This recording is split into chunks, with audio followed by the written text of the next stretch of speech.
সালাম বিনিময় হয়েছে। তিনি যখন অসুস্থ ছিলেন হসপিটালে, তখন অত্যন্ত প্রজ্ঞানশীল মহিলা, দিনদার মহিলা, আলহামদুলিল্লাহ তার সন্তানকে তিনি জাতির জন্য উপহার দিয়েছেন।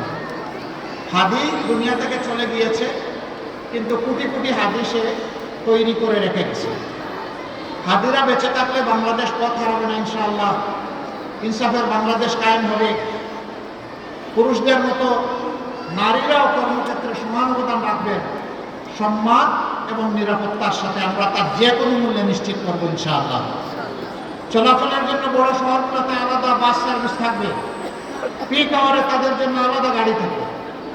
পুরুষদের অসুবিধা নাই, মাইলের পর মাইল হাঁটবে, বাইক চালাবে, বাইসাইকেলে আসবে, পাবলিক ট্রান্সপোর্টে উঠবে, ঠেলাঠেলি করে, সমস্যা নাই। কিন্তু আমার মায়ের সমস্যা আছে, সেই সম্মানটা আমরা নিশ্চিত করবো ইনশাআল্লাহ। কর্মক্ষেত্রে মায়েদের জন্য সেখানে বেবি কর্নার থাকবে, ব্রেস্ট ফিডিং কর্নার থাকবে, ডে কেয়ার থাকবে। এই সব ব্যবস্থাও নিশ্চিত করা হবে। পর্যাপ্ত পরিমাণে একটা সংখ্যা যদি সেখানে মায়েদের অবস্থান থাকে, একেবারে কম হলে করাটা কঠিন হবে।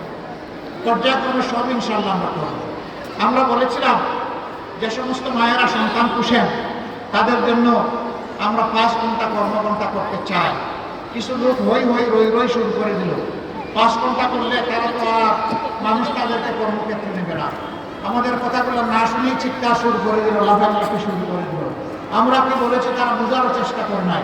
আমরা বলেছি বহু মা সন্তান লালন পালন করতে গিয়ে চাকরিটাই ছেড়ে দেয়, এরপরে সেই চাকরিতে ফিরে যেতে পারেন না।